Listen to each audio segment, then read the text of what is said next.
baca Bible gimana? Agak goyang-goyang itu yang dimaksud goyang-goyang itu yang seperti apa? Ya kalau baca Bible itu sih ya kayak pemahaman kita itu kayak nggak logis gitu. Itu aja sih. Nggak logis. Nah, yang nggak logis yang di Perjanjian Lama atau di Perjanjian Baru? Atau semuanya? Justru perjanjian lama yang logis, perjanjian baru kagak. Gitu ya. Ini saya baru dengar nih.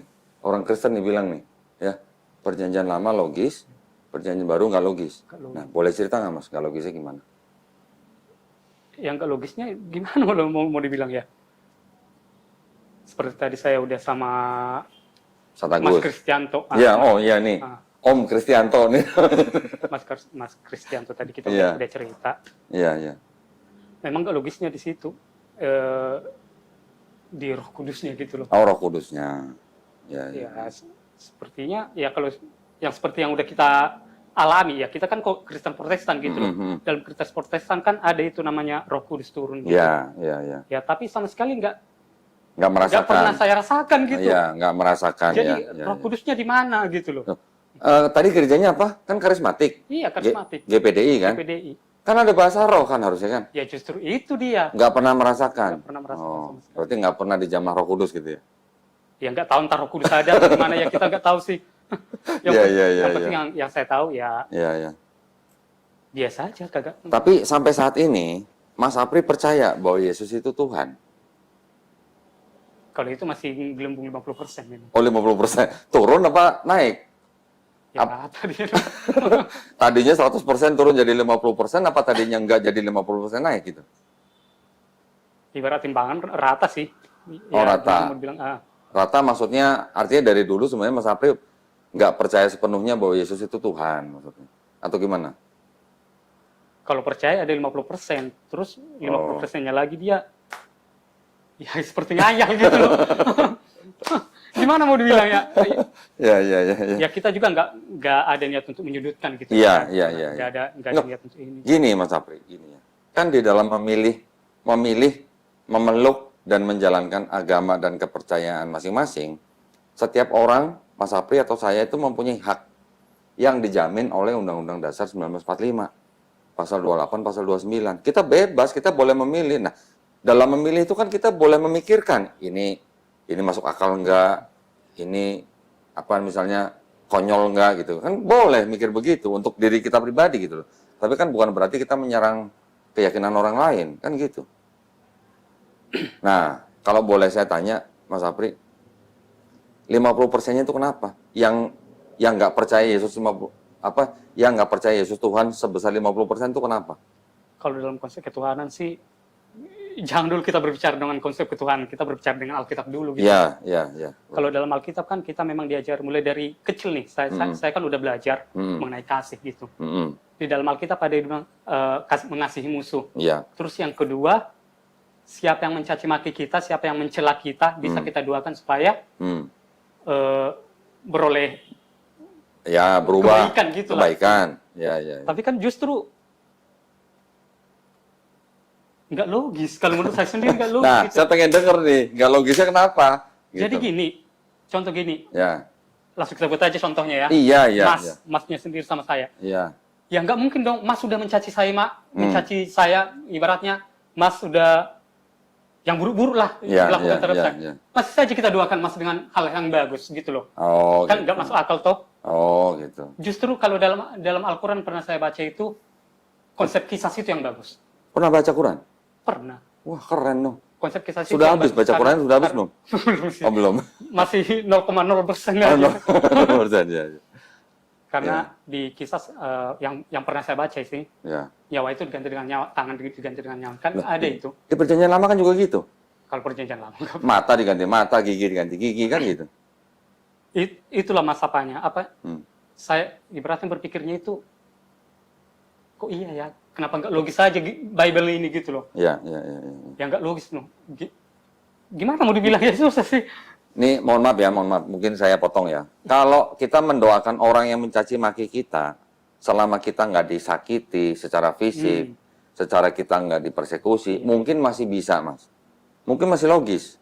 Ya contoh gini Mas, aku Ya. bilang dulu sama Mas. Ya, Kita mempunyai saudara perempuan, ya. diperkosa, meninggal. Nah, kalau itu kan sudah fisik. Ah, Nah, sudah fisik kan, itu yang nggak logis. Tapi kalau tadi mendoakan orang yang mencaci maki kita doakan itu masih logis.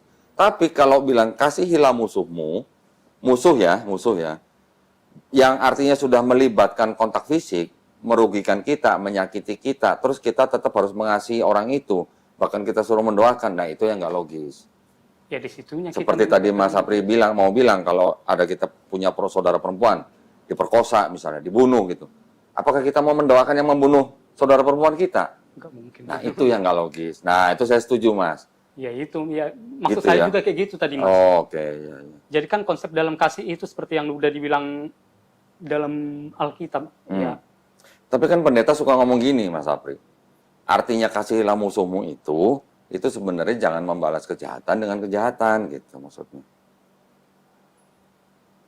Logis nggak? Nah, berarti kalau ada orang Nggak membunuh saudara kita, bukan berarti kita harus membalas membunuh. Kata pendeta begitu. cuman konsepnya itu aja salah sih Mas menurut aku sih. Cuman kan kalau kita... Mengasihi musuh itu kan seperti berat gitu loh. Ya, ya. Jangan kan dulu mengasihi musuh. Iya. Saya mencuri barang mas ini aja, kayaknya Mas udah benci sama saya. Itu Iya, logikanya. iya, Ya betul. saya kayak gitu. Siapa yang mencuri barang saya? Ya nggak mungkin dong kita doakan lagi yang bagus-bagus sama dia. Berkatilah dia Tuhan, inilah Iya, dia iya. Tuhan, lindungilah dia, berikanlah berkat sama dia gitu loh. Padahal udah barang kita dicuri gitu loh. Betul. Yang ada apa? Maaf kata, babi manusia itu kan gitu. Iya. Logikanya memang betul, seperti betul. itu. Ya, jadi saya senang dengan pemikiran Mas Sapri. Berarti Mas Sapri bisa menilai sesuatu ajaran itu harus bisa diterapkan dalam kehidupan nyata, gitu kan? Ya, yang maksud saya harus logis-logisnya. Logis-logis saja. Nah, betul. Jadi, kalau bilang kasihilah musuhmu, pendeta bilang jangan membalas kejahatan dengan kejahatan. Tetapi kalau kita sendiri atau anggota keluarga kita sendiri atau bahkan dalam konteks satu bangsa, ya, disakiti atau dijajah atau dizolimi, ya, artinya ditindas, kan kita punya hak untuk melawan.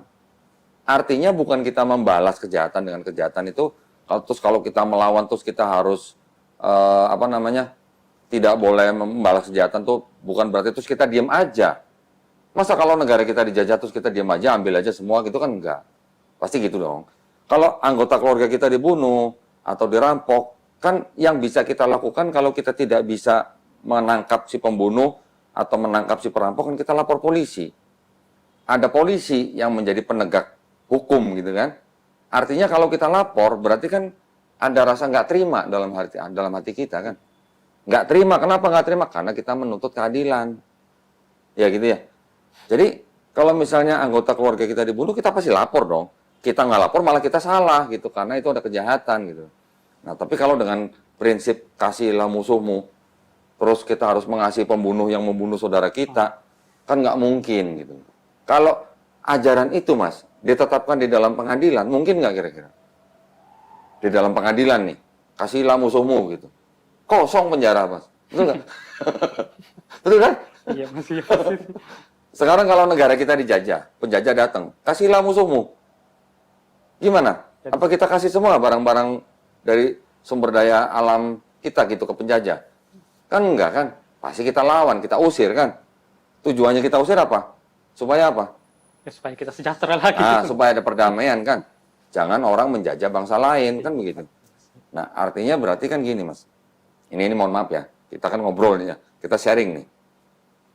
Waktu zaman Yesus masih hidup, kalau kita baca Bible, bangsanya Yesus bangsa apa? Yahudi kan? Bangsa Yahudi. Bangsa Yahudi waktu itu juga sedang dijajah, Mas. Yang jajah bangsa apa? Romawi kan? Romawi kan, betul kan? Nah, kan Yesus yang nyalib Yesus kan tentara Romawi kan, Mas? Bangsa Yahudi sedang dijajah oleh bangsa Romawi. Nah, sekarang di dalam Bible, yang ditulis berapa puluh tahun setelah nggak ada Yesus, ditulis ya katanya di Romawi, yang nulis orang-orang yang berpendidikan, terus dibaca sama orang-orang Yahudi. Bacanya apa? Kasihilah musuhmu. Nah musuhnya bangsa Yahudi ini siapa? Ya bangsa Romawi. Bangsa Romawi. Terus bangsa Yahudi suruh kasih bangsa Romawi gitu. Padahal bangsa Romawi itu yang menjajah bangsa Yahudi. Satu. Yang kedua, di Bible juga dikatakan, bayarlah pajak kepada kaisar. Nah, kaisar ini kan dari Romawi. Bangsa Yahudi kan nggak punya kaisar. Kaisar ini kan yang menjajah bangsa Yahudi, suruh bayar pajak ke kaisar gitu. Ke kaisaran Romawi ya. Ya. Terus di surat-surat di Paulus juga dikatakan takluklah atau tunduklah kepada pemerintah. pemerintah pada saat itu siapa? Bangsa Romawi kan? Bahkan Paulus mengatakan pemerintah itu berasal dari Allah. Mungkin nggak pemerintah Romawi itu berasal dari Allah untuk menjajah bangsa Yahudi? Logis nggak kira-kira, Mas? Enggak logis. Enggak ya. Terus Paulus juga menulis, bayarlah pajak dan cukai kepada yang berhak. Yang mengurus pajak dan cukai itu adalah pelayan-pelayan Allah. Bangsa Romawi yang ngurus pajak dan cukainya orang Yahudi itu pelayan Allah, kata Paulus. Kira-kira logis nggak? Enggak logis. Nggak logis. Jadi, kalau ada penjajah datang ya ke sebuah negara, mau menjajah, terus dia bawa kitab suci katanya, yang ajarannya kasihilah musuhmu, bayarlah pajak kepada kaisar atau pemerintahmu gitu. Nah, kira-kira berarti ajaran kasihilah musuhmu itu kira-kira bisa nggak disebut itu sebagai ajaran penjajah supaya orang yang dijajah nggak berontak gitu? Bisa nggak begitu? Hah? Karena tulisan-tulisan itu ditulis berapa puluh tahun setelah nggak ada Yesus. Ditulisnya di Romawi oleh orang-orang yang berpendidikan. Yang ngomong siapa? Yang ngomong orang-orang ahli-ahli perjanjian baru sendiri. Bukan saya ngomong gitu. Ada buku-bukunya ada yang ngomong gitu. Jadi kalau bilang kasihilah musuhmu untuk bangsa Yahudi yang saat itu sedang dijajah oleh Romawi, kasihilah musuhmu kan musuhnya orang Yahudi kan Romawi. Berarti kalau suruh mengasihi bangsa Romawi berarti kan nggak boleh berontak kan? Masuk akal nggak, Mas? Omongan saya. Masuk. Bisa diterima sih. Bisa diterima. Ya, jadi itu salah satu ya. Tetapi gini, di dalam konteks beragama, terus konteks berbangsa, kita tidak boleh menjelek-jelekan ajaran agama orang lain. Itu adalah hak masing-masing. Iya. Ya, semuanya dilindungi. Tapi kalau Mas Apri sekarang sudah mulai merasa bahwa ajaran itu tidak logis untuk Mas Apri, nah monggo, tinggal dicari gitu. Silakan gitu. Nah, saya juga mau nanya nih sama Mas Apri ini. Mas Apri kan sudah baca Bible. Sudah baca perjanjian lama, tadi katanya logis. Sudah baca perjanjian baru, nggak logis gitu ya. Terus percaya Yesus Tuhannya tuh 50% gitu ya. Terus di dalam Bible di PB itu kan diceritakan bahwa Yesus itu kan disalib untuk menebus dosa manusia. Iya. Betul. Masih percaya itu nggak, Mas? Kalau dalam konteksnya kematian ya, kematian sama kebangkitan itu ya bisa-bisa jadi terima gitu loh. Kematian dan kebangkitan. Tapi tujuan daripada kematian dan kebangkitan itu untuk menebus dosa manusia bisa diterima nggak? Kalau masalah itu bisa saja kita terima sih, Mas. Bisa diterima. Bisa saya terima. Nah, Ya masalahnya itu yang janggal itu justru hari kelahirannya gitu loh. oh hari kelahirannya, 25 Desember. 25 Desember. Ya, kenapa hari kelahiran? Kenapa? Semua orang Kristen merayakan hari Natal tanggal 25 Desember, tapi di dalam Alkitab itu nggak pernah ada tertulis Tuhan Yesus lahir tanggal 25. Iya benar. Ya benar ya, memang nggak ada gitu 25 Desember. Jadi yang dirayakan itu apa? Sedangkan yang dalam Alkitab aja nggak ada gitu loh. Ya betul. Ya makanya saya bilang kita ambil sebuah agama gitu loh, ya atau satu agama gitu loh, yang logis saja gitu. Ya. Kalau menurut aku itu nggak logis sama sekali. Ya. Mulai dari kejadian sampai keluaran itu apalagi perjanjian lama terus Matius sampai Wahyu itu nggak ada, itu 25 Desember lahir Tuhan Yesus. Iya, betul.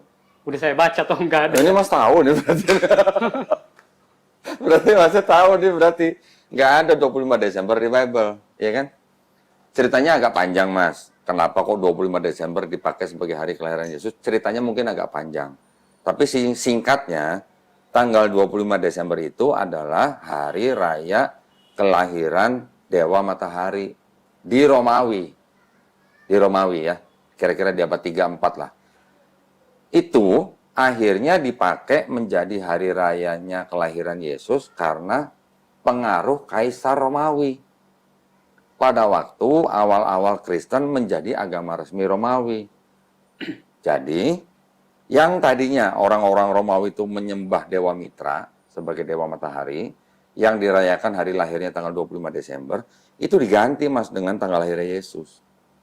Karena Kristennya mau dijadikan agama resmi Romawi. Gitu.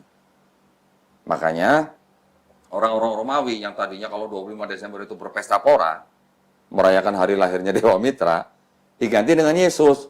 Berontak dong. Tapi Kaisar bilang, oh nggak apa-apa, kamu masih tetap boleh pesta kok. Gitu. Ini cuman ganti aja, cuman ganti ganti yang disembah gitu. Kalau tadinya Dewa Mitra, ini sekarang jadi Yesus gitu. Makanya kalau Mas April lihat foto-foto Yesus atau gambar Yesus, sering lihat nggak kalau di belakang Yesus kepalanya tuh ada lingkaran sinar? Ada di belakang. Ada, pernah lihat? Kebanyakan di Katolik, kalau di Protestan mungkin nggak banyak. Protestan juga ada sih. Ada juga. Nah, kenapa ada lingkaran seperti kayak lingkaran matahari di belakang kepala Yesus? Itulah Dewi Matahari itu. Gitu. Iya, ya kita juga sharing aja Mas gitu loh. Iya. Saya juga biar biar tahu juga gitu. Iya. Nanti gini Mas, omongan saya, nanti Mas boleh cek di Google, nanti Mas boleh cek di buku-buku apa. Saya juga punya buku-bukunya nih. Semuanya ada di sini. Jadi saya ngomong ini berdasarkan apa yang ada di buku gitu. Ya. Jadi kalau kita melihat kenapa Yesus di belakang ada kayak lingkaran sinar, yaitu menunjukkan bahwa itulah penggantinya Dewa Mitra. Kalau yang tadinya Dewa Matahari, ini disebutnya sebagai anak Tuhan. Gitu.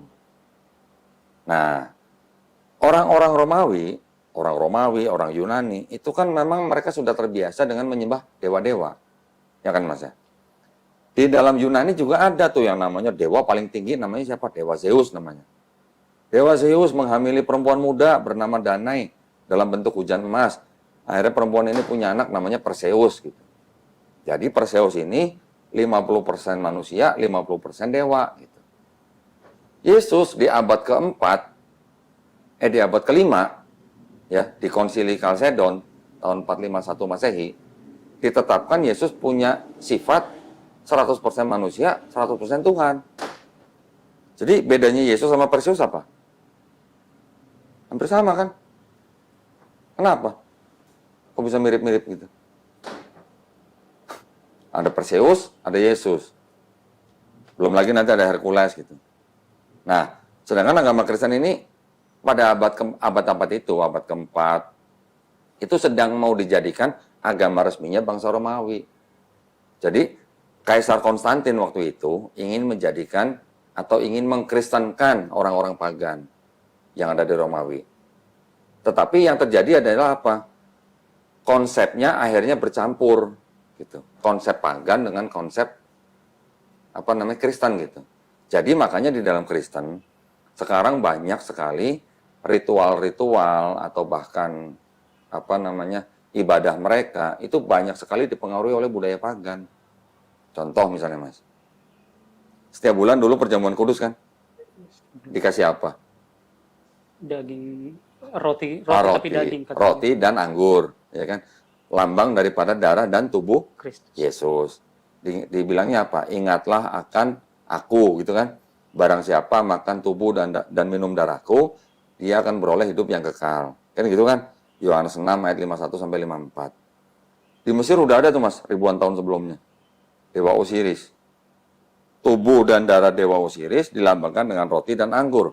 Barang siapa makan tubuh dan darah Osiris yang dilambangkan dengan roti dan anggur akan peroleh hidup yang kekal. Kok mirip ya? Saya banyak nih Mas bukunya nih. Yang menceritakan kesamaan-kesamaan antara penganut pagan dengan Kristen. Banyak.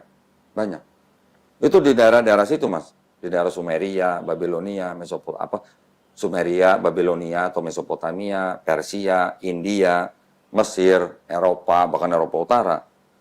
Rata-rata ribuan tahun sebelum ada Yesus, itu sudah ada penyembahan kepada Tuhan yang disebut dengan triad. Triad itu artinya 3 tapi 1 gitu Mas. Itu sudah banyak. Jadi pada waktu Kristen timbul, akhirnya yang tadinya disebutnya Bapa, kemudian Anak, akhirnya dicari satu lagi sosok atau pribadi. Siapa? Roh Kudus. Abad pertama sampai abad ketiga, belum ada keputusan Roh Kudus itu Tuhan. Baru di abad keempat Roh Kudus ditetapkan sebagai Tuhan. Atau dipahami sebagai Tuhan.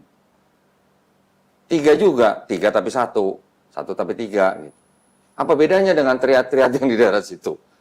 Dengan dewa-dewanya gitu. Di India ada Trimurti kan? Nah, di Babilonia ada Namrus, Semiramis. Nanti di Sumeria ada siapa? mitra dan segala macam gitulah. Di Persia ada mitra. Jadi memang gimana ya? Memang itu sudah menjadi kebiasaan dan sudah menjadi kepercayaan orang-orang zaman dulu di sekitar daerah itu yang menyembah Tuhan yang terlihat. 3 tapi 1 sampai 3 gitu. Jadi pada waktu Kristen timbul ini sebenarnya bukan hal yang baru. Ini hal yang meneruskan kepercayaan lama gitu sebenarnya. Cuman dengan tokoh-tokoh yang berbeda gitu. Ibaratnya budayanya ini duplikat gitu. Iya. Kan bisa dibilang duplikat lah ini. Iya. Di Trimurti ada siapa? Ada Brahma, Wisnu, Siva gitu kan. Nanti di Babilonia ada Namrus, Tamrus, Semiramis. Nanti di Mesir ada Osiris, Isis, Ra. Nanti di Eropa ada Dewi Madonna yang melambangkan dengan 3 muka gitu. Semua gitu mas, semuanya 3. Nah, jadi bukan hal yang baru gitu buat Kristen timbul dengan pola yang sama gitu. Nah, terus kok ajarannya kasihlah musuhmu gitu. Bayarlah pajak kepada pemerintahmu gitu. Tunduklah kepada pemerintahmu. Kalau pemerintah kita yang resmi, kita yang pilih, bener ya, wajar ya. Tapi kalau pemerintahnya penjajah gimana? Kita suruh tunduk sama penjajah gitu. Nggak boleh berontak gitu, nggak boleh ngusir gitu. Kan enggak gitu ya. Datang itu ke Indonesia mas ajaran dibawa oleh Belanda kan. Belanda datang bawa kapal, bawa meriam, bawa bedil, sambil bawa misionaris. Misionarisnya bilang sama penduduk-penduduk, kasihlah musuhmu gitu. Logis, mas. Nah, saya punya nih mas, Bible nih. Ini namanya apa? The Negro Bible. Bible untuk orang Negro. Siapa Negro yang di sini maksudnya? Orang-orang kulit hitam yang menjadi budak di Amerika Latin di akhir abad ke-19. Dikasih Bible-nya begini. Sekarang kalau di Bible ini, apa bedanya dengan Bible yang standar ini? Ternyata pasalnya di diskon, Mas. Kejadian, Genesis kan? Pasal standar itu 50 pasal. Tinggal 14 pasal. Keluaran, Exodus kan? Dari 40 pasal jadi 2 pasal. Levitikus, Imamat, 27, hilang semua. Dan seterusnya. Ini banyak yang nol tuh. Jadi banyak yang pasal yang dibuang-buang gitu. Nih, banyak yang nol. Yang belasan, yang puluhan, jadi tinggal berapa? Berapa persen tuh? Ada yang tinggal 15%, ada yang tinggal 50%, ada yang 0%. Tujuannya apa? Begini. Kenapa kok kalau kitab suci kok ayatnya bisa dibongkar pasang gitu? Tujuannya apa? Supaya negronya nggak berontak, budaknya nggak berontak.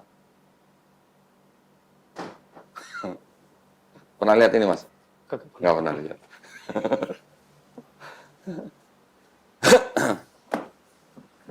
Belum lagi ada ini mas. Apal nggak dengan warnanya? LGBT. LGBT. Kok tahu sih? Ya memang itu kan lambangnya itu. Iya lambangnya. Ini tulisannya apa nih mas? Gitu. Jadi Bible buat siapa? Untuk para gay. Untuk para gay. Ini pernah dengar King James Version? King James Bible pernah dengar? Belum pernah. Nggak pernah ya? Oke. Nggak tahu mungkin. Jadi tergantung untuk siapa gitu Bible itu. Bisa dibongkar pasang gitu. Pasalnya dan ayatnya. Gitu.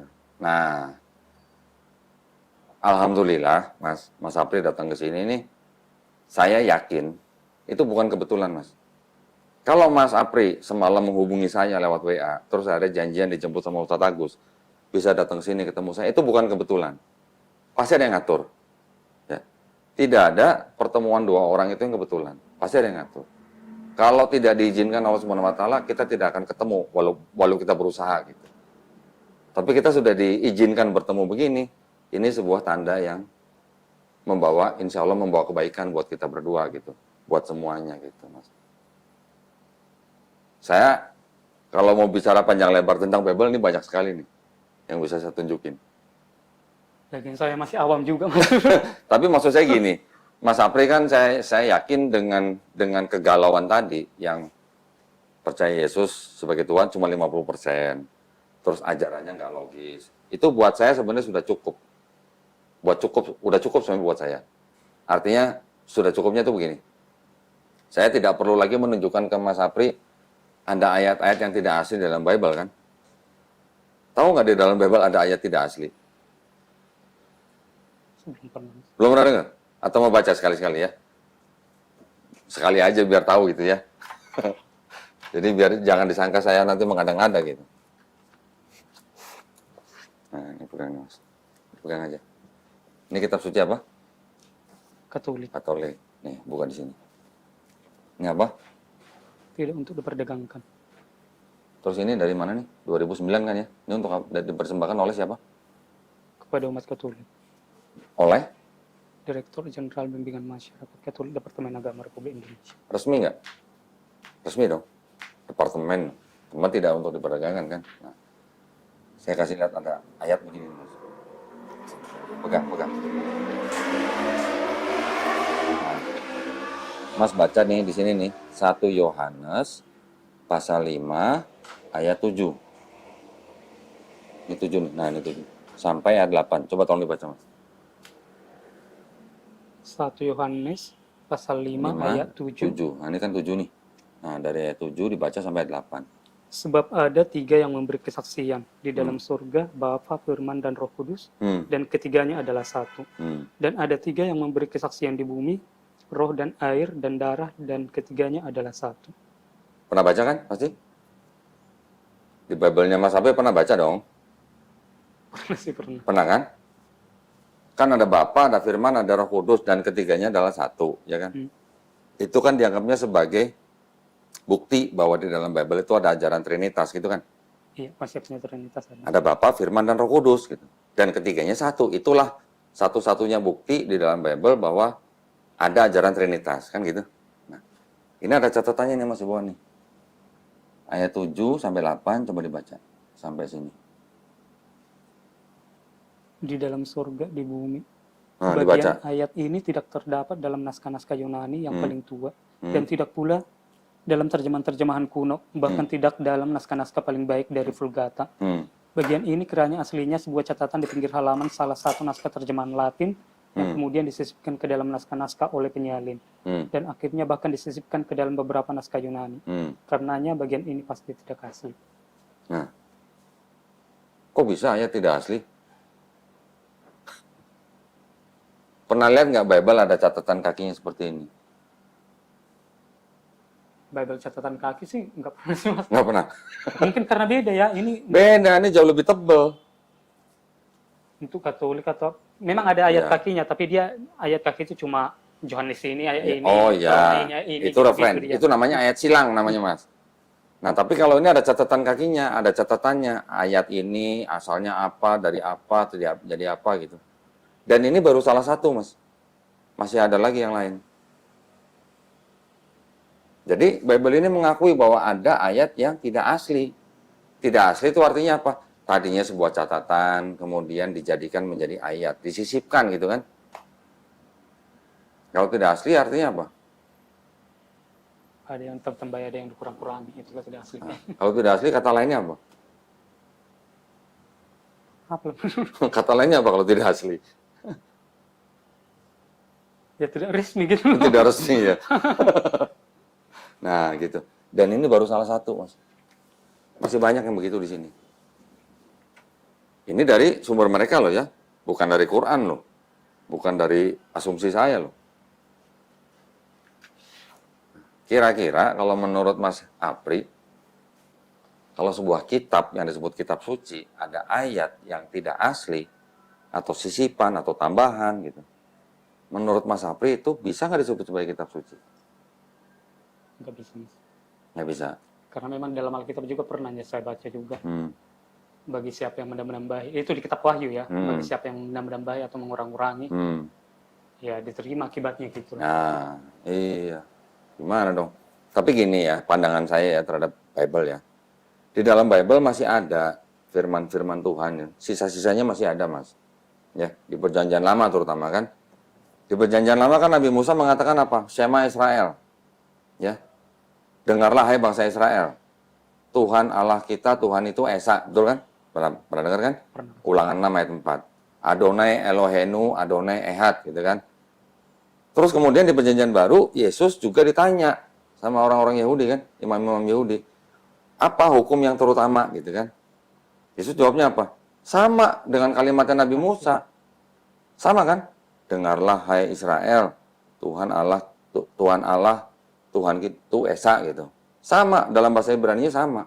Itu ada di Markus 12:29. Jadi masih ada kesamaan gitu, Mas.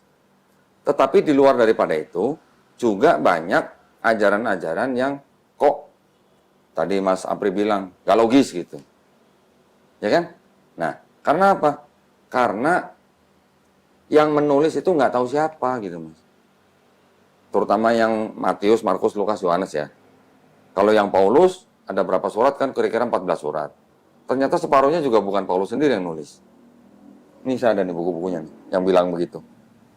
Yang nulis ternyata adalah pengikut-pengikut Paulus yang mengikuti pemikiran Paulus. Gitu. Kenapa bisa disimpulkan bahwa bukan Paulus yang menulis? Yang nulis ini ahli-ahli perjanjian baru semua loh, Mas. Ya, karena memang gaya bahasanya beda, perbendaharaan katanya beda, tata bahasanya beda gitu. Jadi dipastikan ini bukan Paulus gitu. Mereka kan meneliti manuskrip-manuskrip yang zaman dulu kan, naskah-naskah zaman dulu kan. Jadi mereka bisa menyimpulkan seperti itu gitu. Jadi dulu kan saya juga Kristen ya. Kita dulu sama-sama lah.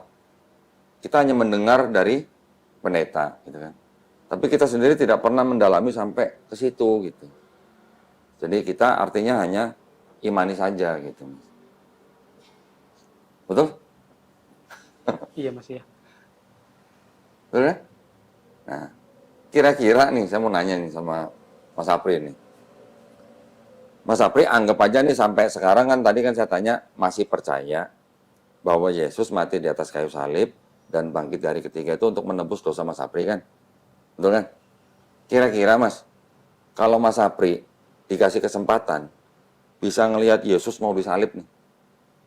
Kira-kira, ini andai kata nih kan, pada waktu ngelihat Yesus mau disalib, Mas Apri sebagai orang Kristen yang percaya bahwa Mas Apri dosanya sudah ditebus dengan matinya Yesus, ngelihat Yesus mau disalib, kira-kira mau lari seperti murid yang lain, atau mau bantu tentara Romawi nyalib Yesus, atau mau nolong Yesus supaya nggak disalib? Ya kalau kita di situ mau nolong sih, kalau sebenarnya ada gitu loh, kalau benar-benar ada gitu. Mau nolong Yesus supaya nggak disalib kan? Iya. Berarti Mas Apri cinta Yesus kan? Iya dong. Kalau mau nolong Yesus supaya nggak disalib kan berarti Mas Apri cinta dengan Yesus kan? Tapi kalau Mas Apri menolong Yesus supaya nggak disalib, dosanya Mas Apri nggak ditebus dong. Gimana? Karena nggak jadi mati gitu. Karena nggak jadi mati. Betul kan? Iya. Logis nggak pertanyaan saya? Logis, Mas. Logis nggak? Kalau Mas Apri mau dosanya ditebus dengan matinya Yesus di atas kayu salib, Mas Apri harus bantu tentara Romawi nyalib Yesus supaya mati. Kan gitu. Kalau dia nggak mati, dosa kita nggak ditebus kan gitu. Tapi tadi Mas saya nggak arahkan, nggak apa. Mas Apri bilang nolong Yesus supaya nggak disalib. Berarti Mas Apri kan sebenarnya cinta dengan Yesus. Betul? Logis nggak? Bukan saya. Logis itu. Cuman nggak logisnya di situ aja. Kalau kita tolong nggak jadi ditebus. Nah, Tapi kalau kita tolong ya justru sama aja nggak ditebus gitu loh. iya. Jadi Gimana dong? pemikiran itu Mas kayak Maju kena mundur kena dong. Nah, sekarang saya mau nanya lagi nih sama Sapri. Kalau orang Kristen percaya bahwa dosanya sudah ditebus sama matinya Yesus di atas kayu salib, Mas ya. Berarti yang menyalibkan Yesus tentara Romawi, ya. Tentara Romawi kan disuruh sama Pontius Pilatus kan? Iya. Pontius Pilatus diminta sama siapa? Imam-imam Yahudi kan? Imam Yahudi bisa nangkap Yesus dari siapa? Yudas Iskariot. Yudas Iskariot bisa menyerahkan Yesus ke Imam Yahudi karena siapa? Ada yang membisiki dia kan? Ada yang bisa. Siapa? Iya. Iblis kan? Ada ayatnya kan di Bible. Jadi iblis membisiki Yudas, Yudas menyerahkan Yesus ke Imam Yahudi, Imam Yahudi minta Pontius Pilatus untuk disalibkan Yesusnya, Pontius Pilatus baru nyuruh tentara Romawi untuk nyalib kan? Ini 5 pihak ini yang menyalibkan Yesus supaya mati di atas kayu salib, supaya nebus dosanya Mas Apri, ini lima-limanya berjasa apa berdosa, Mas? Kalau dalam konteks tadi berjasa. Berjasa dong. Kalau berjasa harusnya masuk surga atau masuk neraka? Masuk surga sih. Harusnya masuk. Mau satu surga sama iblis. Gimana? Ya kadang memang nggak logis sih, Mas. Nah, itu karena aja nggak sih. logis. Sekarang Mas Apri sudah bisa menyatakan dengan tegas karena memang nggak logis gitu. Karena memang Yesus tidak pernah mengajarkan bahwa dia mati di atas kayu salib untuk menebus dosa manusia. Kan di Matius 18 ayat 3 Yesus bilang, kalau mau masuk kerajaan sorga, kamu hanya perlu bertobat dan menjadi seperti anak kecil ini gitu. Kan gitu kan? Kalau bertobat artinya gimana? Menyembah Yesus sebagai Tuhan gitu kan enggak. Yesus nggak pernah bilang sembahlah aku kan. Iya. Karena Yesus hanya bilang bertobat dan menjadi seperti anak kecil ini. Baru bisa masuk kerajaan Allah. Betul? Kalau Mas percaya tadi 100% Yesus Tuhan, saya nanti mungkin banyak tanya. Gitu. Tapi karena sudah 50%, sudah cukup dengan itu aja. Gitu Mas. Segala sesuatunya kita harus pikirkan, logis nggak gitu. Mas Apri datang ke sini dengan pemikiran bahwa itu tidak logis. Wah, itu sudah begini sebenarnya. Ada yang mau ditanyain soal Bible? Nggak ada lagi. Nggak ada lagi. Ya memang udah mewakili sih memang. Sudah wakili ya. Mau satu lagi nggak? Boleh. Sebelum ambil keputusan. Ini kita cek dengan logika aja. Kira-kira menurut Mas Apri, Yesus disalib itu kira-kira rela nggak?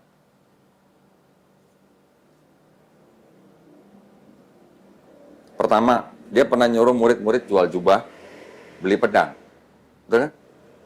Kira-kira buat apa itu pedang? Waktu mau ditangkap nih. Supaya ada perlawanan. Perlawanan. Kalau supaya ada perlawanan berarti rela nggak dia disalib? Sama sekali tidak. Tidak. Sama sekali tidak. Iya kan? Nggak rela, nggak. Kemudian dia larinya kemana? Ke Taman Getsemani kan? Nggak semangat. Taman Getsemani. Ngapain di Taman Getsemani? Semalam-malaman apa? Berdoa. Berdoa di Taman Getsemani Berdoa kepada siapa? kepada Allah Bapa. Kepada Allah Bapa. Nah katanya Yesus Tuhan, kok berdoa sama Allah Bapa? Itu dia lagi. Itu dia lagi. Karena memang dalam Yohanes 3:16 juga ada dibilang kayak gitu. Iya, iya. Karena begitu besar kasih Allah akan dunia ini sehingga ia telah mengaruniakan anaknya. Iya, Gitu. iya. Jadi ibaratnya gitu, dia dan anaknya kan udah dua. Iya. Jadi yang Allah itu mana gitu. Nah, terus mau dijadikan satu kan? Belum lagi ada Roh Kudus kan? Nah, ini kedua ya tadi ya di Taman Getsemani. Artinya dia berdoa kepada Tuhan, Tuhannya dia. Berarti apa namanya? Dia kan apa? Minta tolong. Berarti Kan dia minta tolongnya gini. Jikalau bisa, lalukanlah cawan ini daripadaku. Pernah dengar kan? Jikalau bisa, lalukanlah cawan ini daripadaku. Itu artinya rela nggak disalib? enggak rela. Nggak rela. Walaupun pada akhirnya dia bilang, tetapi bukan kehendakku yang terjadi, tapi kehendakmu yang terjadi. Itu berarti kan artinya Yesus pasrah. Gitu ya? Terus kemudian dia ketakutan malam itu di Taman Getsemani. Di Lukas disebutkan bahwa keringatnya seperti titik-titik darah. Berarti kalau dia ketakutan, dia rela nggak disalib, Mas? Enggak rela. Nggak rela. Ya kan? Terus pada waktu dia ditangkap, terus dia diadili di depan imam besar, penjaga imam besar menampar dia. Dia bilang, saya salah apa? Kok ditampar gitu? Kalau saya salah, tolong tunjukkan gitu. Lah kan Yesus ngajarin muridnya apa? Ditampar pipi kanan, kasih pipi kiri. Lah kok giliran dia ditampar sendiri, kok dia protes? Logis nggak? Berarti itu artinya Yesus rela nggak disalib? Enggak rela. Tidak rela.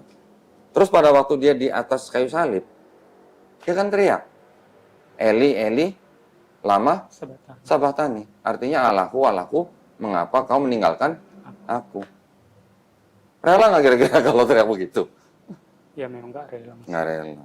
Ada teks yang lain yang bilang mengatakan bahwa ampunilah mereka karena mereka tidak tahu apa yang mereka lakukan. Ada yang begitu. Tapi ada Eli, Eli, lama sabahtaninya gitu. Itu kan sebuah indikasi bahwa dia nggak rela disalib. Kan gitu ya. Jadi dari situ aja kita bisa berpikir, berarti sebenarnya kan Yesus itu dibunuh gitu. Ya kan? bukan datang untuk menyerahkan diri untuk disalib untuk menebus dosa gitu loh. Nah sekarang kalau memang Yesus itu Tuhan, ya Mas ya, kalau memang dia Tuhan, terus sebelum dia turun ke bumi, dia kira-kira dia tahu nggak dia bakal mati di atas kayu salib? Kan Tuhan nih, dia mau menebus dosa manusia nih.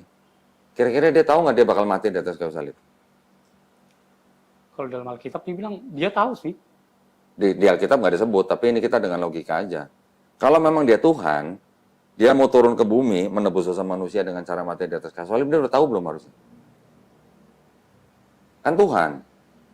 Karena dia sendiri yang menyerahkan dirinya dia.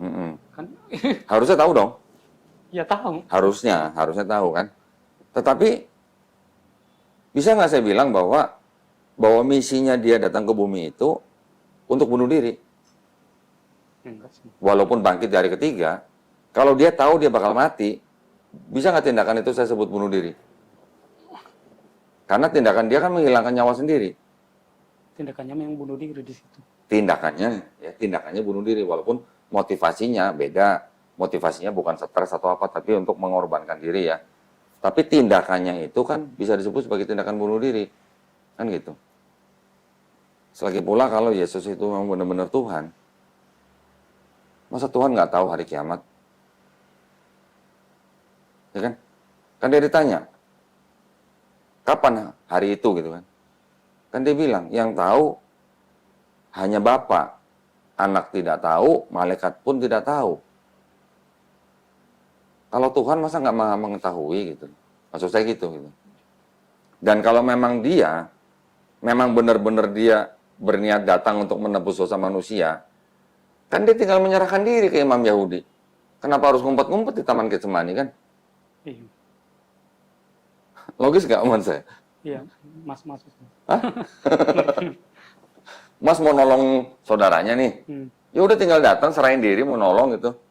Kenapa harus ngumpet-ngumpet gitu? Harus tangkap dulu gitu. Harus Seperti, gini dulu, harus gini.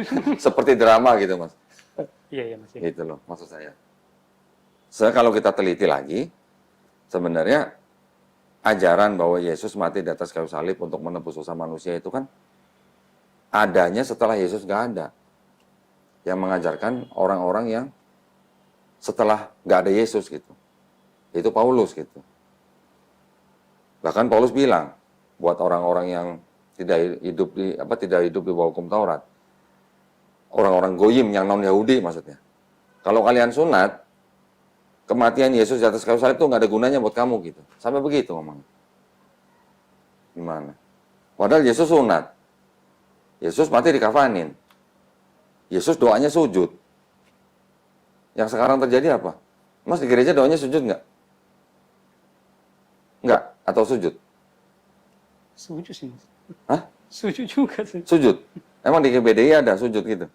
Ya itulah tadi yang kita berbicara apa itu, apa namanya? Roh Kudus itu kan di GPD kan ada itu kebaktian 10 malam itu. Ya sujud juga. Ada sujudnya. Tapi Kalau- itu aja momennya gitu. Itu malam kan. Kalau kebaktian hari Minggu sujud nggak? Kalau sujud enggak justru bergirang. Malah joget-joget gitu kan? Kalau orang Kristen mati di kafanin atau masuk peti mas? Masuk peti lah. Masuk peti. Yesus? Yesus di kafanin kan matinya kan? Nah sekarang umat beragama apa yang mati di kafanin?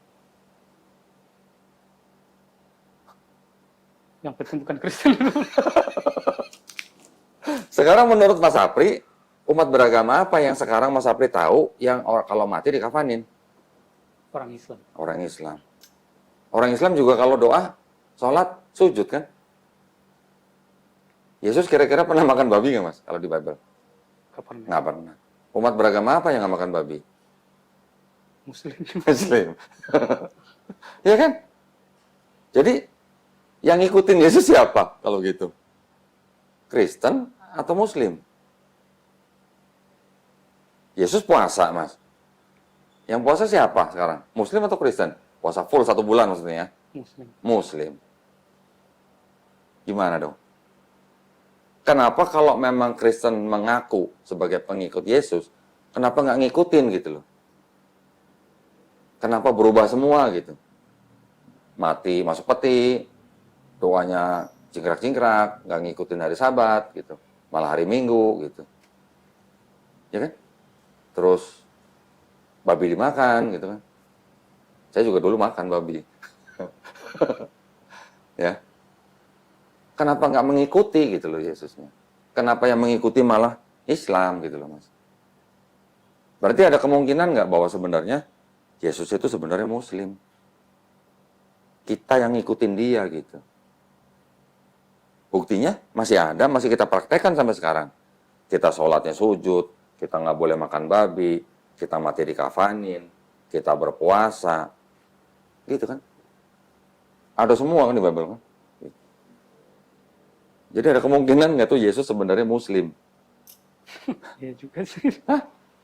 Nah, kan Mas Apri semalam kan bilang, Mas Apri pengen nanya-nanya soal Islam, ya kan? Iya. Nah, Islam itu artinya sebenarnya adalah berserah diri, Mas. Ya, berserah diri, damai, selamat, patuh, taat, tunduk kepada siapa? Kepada Sang Pencipta aja. Hanya kepada Sang Pencipta. Gitu. Itu artinya Islam tuh, Mas. Nah, Islam. Kalau orangnya disebut Muslim. Gitu. Ya, Muslim orang yang berislam gitu, Mas. Jadi kalau Muslim adalah orang yang berislam atau dengan kata lain orang yang berserah diri kepada siapa? Kepada Sang Pencipta. Gitu. Pencipta ada berapa? Cuma satu. Jadi Muslim adalah orang yang berserah diri kepada kehendak Sang Pencipta. Gitu. Tetapi di dalam Islam itu kan ada syariat-syariat. Ya. Pada zaman Nabi Adam sampai Nabi Abraham alaihissalam, mungkin syariatnya bagaimana. Nanti pada waktu Nabi Musa alaihissalam diturunkan syariat nih, namanya Taurat. Gitu kan? Pada zaman Nabi Daud diturunkan lagi syariat, namanya Zabur atau Mazmur. Ya.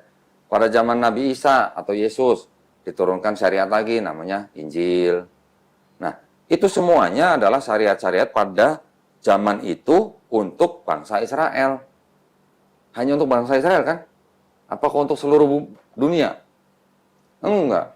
Kan Yesus bilang di Bible juga kan, aku diutus hanya untuk domba-domba yang tersesat dari bangsa Israel. Bahkan murid-muridnya dilarang pergi ke negeri Samaria kan? Nggak boleh kan? Musa juga menerima Taurat untuk bangsa Israel. Begitu juga Daud menerima Mazmur juga untuk bangsa Israel. Nabi Isa juga begitu untuk bangsa Israel. Gitu.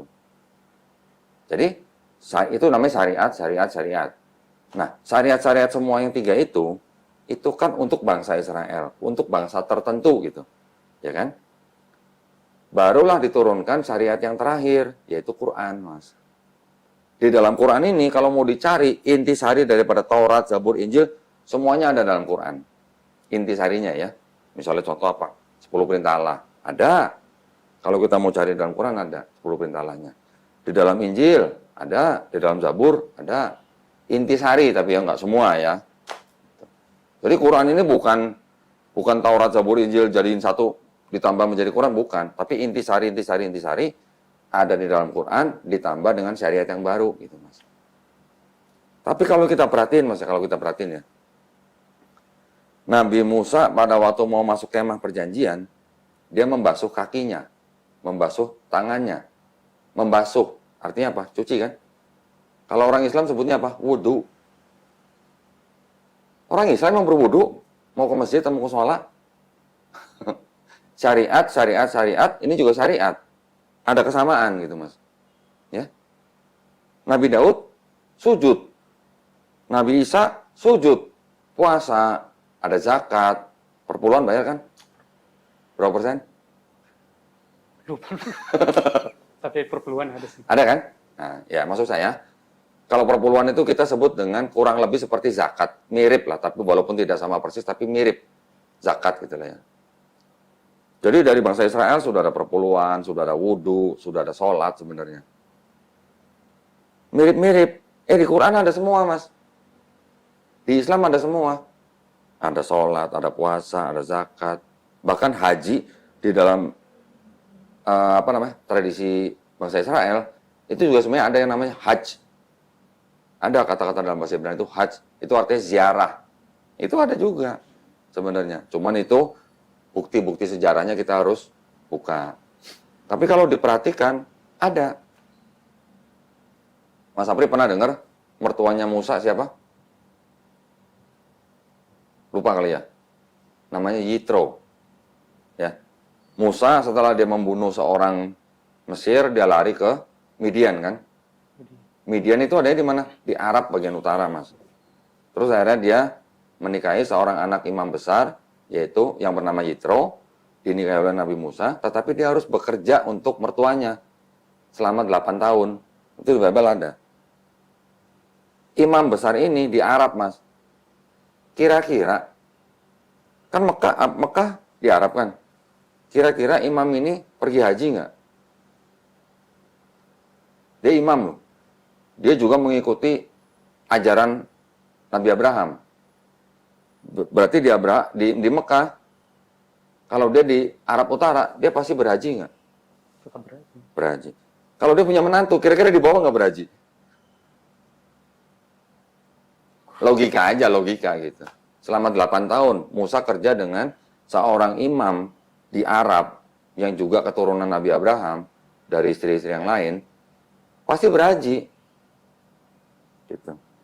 Itu yang menunjukkan bahwa sebenarnya dari Abraham sampai Musa, Daud, Isa, itu sebenarnya ajarannya tuh sama sebenarnya.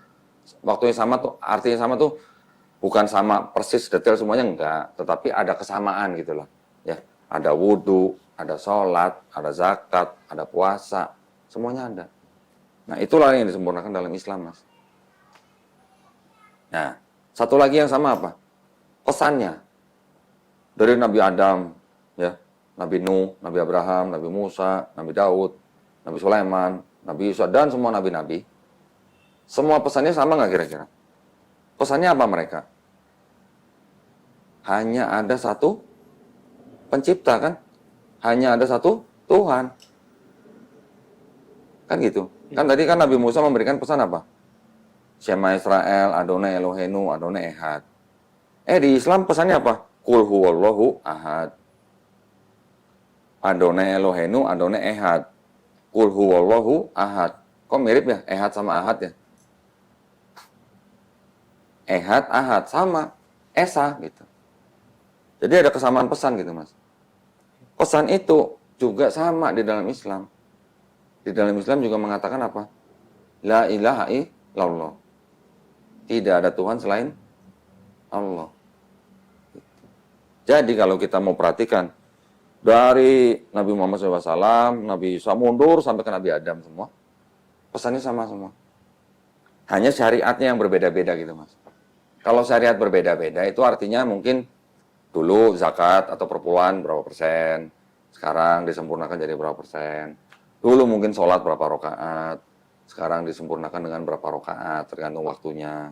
Dulu mungkin puasa berapa hari, sekarang jadi 1 bulan gitu. Kira-kira gitulah.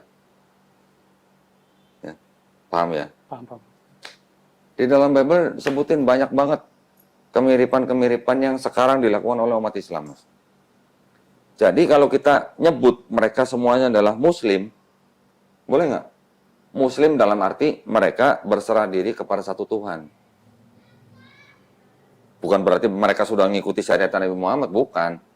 Kan jaraknya ribuan tahun. Tapi secara akidah keyakinan, mereka hanya berserah diri kepada satu Tuhan, satu pencipta.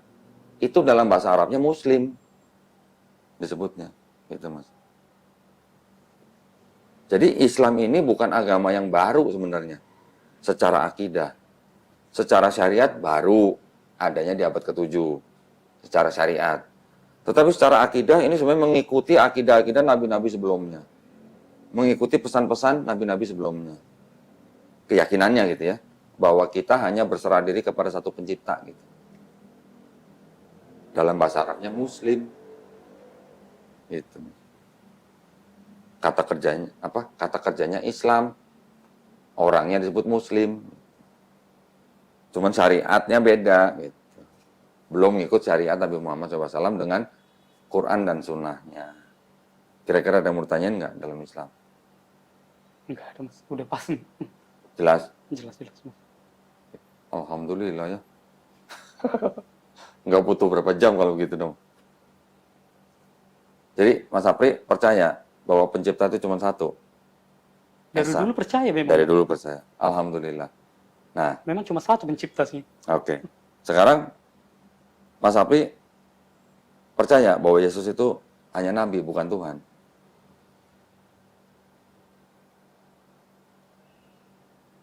Kalau belum yakin, kita diskusi lagi. Kenapa Yesus bukan Tuhan gitu. Kan dari penjelasan tadi udah pas. Sudah pas. Jadi percaya bahwa Yesus itu cuma nabi, bukan Tuhan. Saya kasih ayatnya ya. Saya kasih ayatnya ya. Kita buka Bible.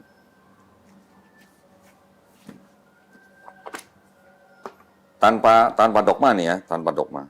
Kita baca dengan ini aja, dengan logika aja.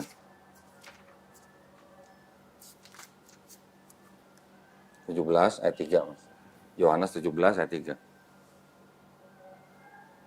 Baca aja, Pak. Inilah hidup yang kekal, yaitu bahwa mereka mengenal Engkau satu-satunya Allah yang benar dan mengenal Yesus Kristus yang telah Engkau utus. Hidup kekal artinya apa, Mas? Selama-lamanya. Akhirat kan? Satu-satunya Allah yang benar. Itu siapa? Maksudnya Engkau itu siapa? Bapa kan? Itulah pencipta itu. Iya, pencipta itu. Nah kan Yesus menyebutnya Bapa kan? Jadi engkaulah satu-satunya Allah yang benar. Satu-satunya loh, Mas. Nggak ada dua-duanya loh. Nggak ada tiga-tiganya loh. Satu-satunya Allah yang benar.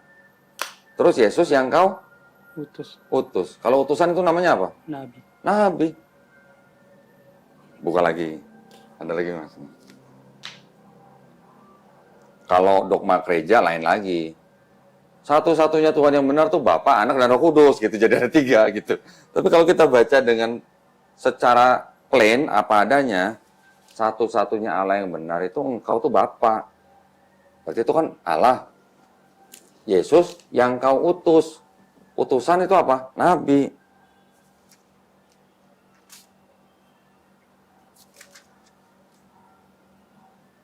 Ayat 16, Mas.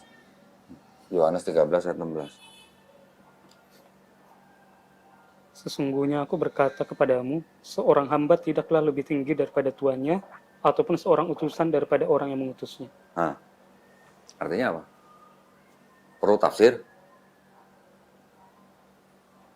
Ya berarti Yesus nggak lebih dari sang pencipta itu aja sih. Ya udah kan, simpel kan? Simpel nggak? Simpel sih Mas. Ya. Saya kasih lagi.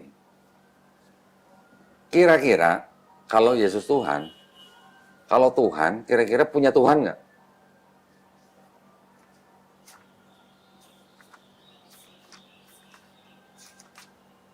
Tuhan itu udah tertinggi tuh Mas. Nggak perlu lagi Tuhan lain. Kalau udah dia Tuhan ya nggak perlu lagi yang Tuhan gitu. Ya, gitu kan? Yohanes 20 ayat 17. Coba. 17. Nah, coba baca. 17. Kata Yesus kepadanya, janganlah engkau memegang aku terus, sebab aku belum naik kepada Bapa, tetapi pergilah kepada saudara-saudaraku dan katakanlah kepada mereka, bahwa sekarang aku akan naik kepada Bapakku dan Bapamu, kepada Allahku dan Allahku. Itu yang ngomong Yesus kan? Kepada Maria Magdalena. Yesus bilang apa? Beritahukan kepada mereka, aku akan pergi kepada siapa? Bapakku dan Bapamu. Bapamu ini maksudnya saudara-saudaranya gitu kan? Berarti Yesus punya Bapa yang sama nggak dengan saudara-saudara dia? Bapaknya sama dong. Terus Allahku dan Allahmu. Berarti Yesus punya Allah yang sama nggak sama saudara-saudaranya? Artinya kalau Allahku apa? Tuhannya Yesus bukan? Ya? Allah gitu. Iya, Allahku. Kan pakai ku tuh kan? Ada kunya kan? Iya. Berarti apa? Berarti Yesus punya Allah gitu? Punya lah dia. Kalau dari sini. Nah kalau dari sini ya. Nah terus kalau Yesus Tuhan, Tuhan punya Tuhan gitu.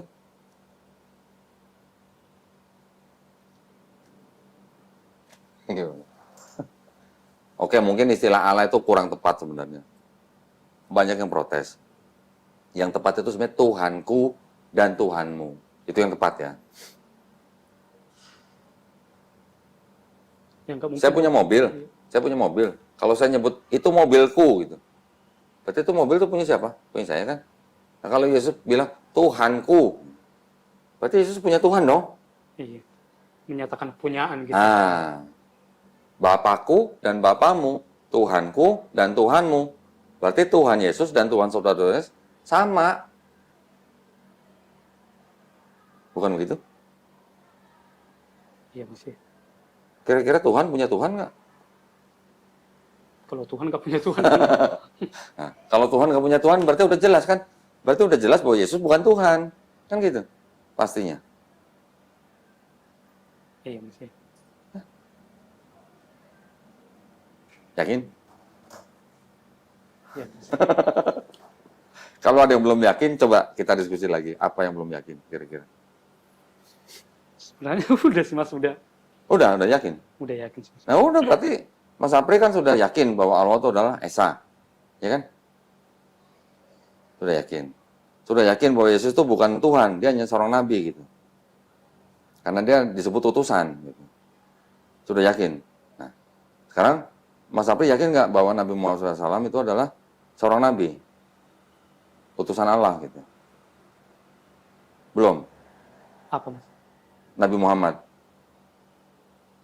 Belum mengenal. Kalau ke situ belum kenal. Belum kenal. Belum tahu Oke. apa-apa itu. Oke, nah nanti gini, saya mungkin ceritakan hanya sedikit aja ya. Nanti Mas Apri bisa belajar lebih jauh lagi tentang kehidupan sang Nabi kita, Nabi Muhammad SAW. Nabi Muhammad SAW itu kalau dirunut-runut, ya, dirunut-runut itu sebenarnya adalah keturunan daripada Nabi Ismail alaihissalam. Nabi Ismail itu kan anak pertama daripada Nabi Abraham alaihissalam kan.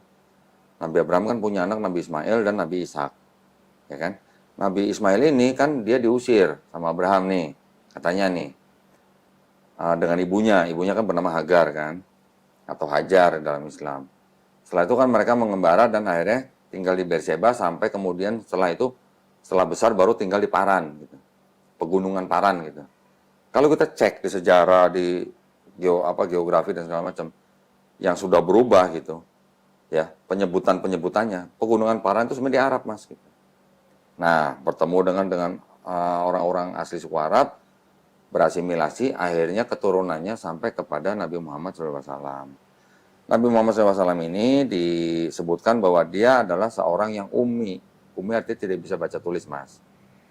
Ya, karena memang di negara Arab itu tidak terbiasa dengan tradisi baca tulis. Mereka terbiasanya dengan bahasa syair gitu. Ya, orang-orang Arab itu memang sudah terbiasa dengan syair. Jadi mereka mikirin apa, bikin syair. Mikir apa, bikin syair. Lihat danau, bikin syair gitu. Lihat gunung, bikin syair. Memang gitu tradisinya gitu. Jadi bukan tradisi baca tulis gitu kalau untuk bangsa Arab. Nah di bangsa Arab itu sendiri, itu selama beratus-ratus tahun, bahkan sebelumnya itu, mereka juga sudah mengenal yang namanya pagan, Mas. Yang tadi saya bilang, tiga Tuhan tapi satu Tuhan tapi tiga. Dari daerah yang tadi saya sebutin, bangsa Arab juga mengenal. Dari mana? Dari Persia. Karena mereka kan orang-orang pedagang. Mereka mengambil barang dari negara lain, dijual di Arab gitu ya. Bawa souvenir gitu. Ada yang bawa souvenir gitu ke Mekah. Namanya Amr bin Luhai lah. Saya sebutin aja namanya. Dia berdagang ke Syam, dia pulang bawa souvenir. Souvenir apa? Patung gitu. Dia melihat orang sana menyembah patung itu gitu. Artinya sebenarnya orang Arab sendiri sebenarnya tahu gitu bahwa pencipta itu namanya Allah gitu. Cuman karena ada patung-patung yang disembah yang dianggap sebagai perantara kepada Tuhan Sang Pencipta, jadi mereka terbiasa dengan menyembah perantaranya, minta tolongnya lewat perantara itu gitu. Bawa satu patung, yang lain nyusul, nambah-nambah. Jadi Mekah itu, Ka'bah yang di Mekah itu, akhirnya dikelilingi dengan patung-patung berhala yang berasal dari daerah-daerah yang tadi saya sebutin itu. Jadi orang Arab sudah terbiasa dengan menyembah pagan. Setelah Nabi Muhammad lahir, kemudian setelah dia berumur 40 tahun, barulah dia mendapatkan wahyu. Nah, wahyu ini diturunkan melalui malaikat Jibril alaihissalam. Ya, malaikat Jibril ini adalah malaikat penyampai wahyu. Di dalam tradisi Yahudi juga mereka mengenal malaikat Gabriel. Di Kristen juga mengenal malaikat Gabriel. Sama, sosoknya sama. Setelah menerima wahyu, barulah Nabi Muhammad berdakwah kepada bangsanya sendiri yang di Arab itu. Karena mereka selalu menyekutukan pencipta gitu. Nah, Nabi Muhammad akhirnya mendapatkan pengikut, pertama dari saudara-saudara orang dekat, akhirnya kelompok ini makin besar, dipersekusi sama penguasa-penguasa Arab. Penguasa Arab ini sebenarnya juga saudara-saudaranya sendiri gitu. Paman-pamannya sendiri gitu sebenarnya. Akhirnya karena dipersekusi, mereka mengungsi. Awalnya ada yang mengungsi ke Habasyah, ke Ethiopia. Terus akhirnya karena terus dipersekusi, akhirnya Nabi hijrah ke Madinah. Dari Mekah ke Madinah. Gitu ya. Sebagian sudah hijrah duluan. Nah, setelah Nabi hijrah ke Madinah ini, inilah baru Nabi Muhammad SAW itu mempunyai pengikut yang cukup besar. Ya. Jadi mungkin bisa dikatakan dalam satu Madinah itu, selain Yahudi dan Kristen, semuanya sudah Islam gitulah. Jadi sudah punya kekuatan, akhirnya berperang sama saudara-saudaranya sendiri dari Mekah gitu mas. Nanti ada perang Uhud, ada perang macam-macam, ada berapa kali perang, sampai akhirnya Mekah ini ditaklukkan atau ditundukkan oleh Nabi Muhammad dan pengikut-pengikutnya dari Mekah. Itu ya peristiwa yang disebut dengan Fatu Mekah, yang sebelumnya ditandai dengan perjanjian ini itulah ada ya. Setelah ditaklukkan ya, orang yang ada di Mekah pada waktu ditaklukkan oleh Nabi Muhammad, mereka silahkan kalau mau masuk Islam dilindungin, tapi kalau nggak mau masuk Islam, karena Mekah itu adalah tanah yang suci, tanah haram, maksudnya tanah suci, mereka harus keluar dari Mekah gitu. Tapi bukan berarti dibunuh-bunuhin, enggak. Yang mau masuk Islam silahkan, yang enggak silahkan gitu. Di dalam Islam itu tidak ada paksaan gitu mas. Orang-orang Yahudi dan orang-orang Nasrani yang tinggal di Arab Saudi, yang tidak mau masuk Islam, tidak dibunuh, mereka hanya perlu membayar jizyah namanya. Itu kalau menerapkan hukum Islam. Kalau di Indonesia enggak, ya kan? Jadi di dalam Islam, Islam itu tadi kan saya sudah sebutkan ininya ya, apa namanya definisinya gitu lah ya. Kalau apa namanya pada waktu Fatu Mekah, sorry tadi saya mundur dikit. Setelah ditaklukkan, patung-patung berhala yang tadinya mengelilingi Ka'bah itu, yang jumlahnya kurang lebih 360, itu semua dihancurkan. Jadi ajakan daripada Nabi Muhammad SAW itu apa? Hanya untuk kembali menyembah kepada satu pencipta. Gitu. Siapa? Allah Subhanahu Wa Taala. Nama Allah Subhanahu Wa Taala sendiri itu dulunya sebenarnya sudah dikenal oleh orang-orang Arab, tetapi mereka menyalahgunakan nama itu sebagai dewa gitu. Ada yang bilang dewa bulan, ada yang bilang punya 3 anak gitu. Jadi pada akhirnya setelah Nabi Muhammad SAW akhirnya menguasai Mekah, barulah bangsa Arab ini berubah dari bangsa yang terbelakang baru menjadi bangsa yang beradab gitu. Sebelum diturunkan Islam di Mekah, bangsa Arab itu atau suku Quraisy itu adalah bangsa yang ini mas, contohnya mas. Kalau mereka punya anak perempuan, itu dikubur hidup-hidup. Itu namanya bangsa apa itu kalau begitu? Bayi perempuan dikubur hidup-hidup. Itu yang melakukan adalah suku Quraisy. Nah, setelah Quran turun, setelah Nabi Muhammad SAW berdakwah, yang tadinya hal-hal seperti itu, bahkan perbudakan, minuman keras, itu semuanya step by step itu semua dihilangkan.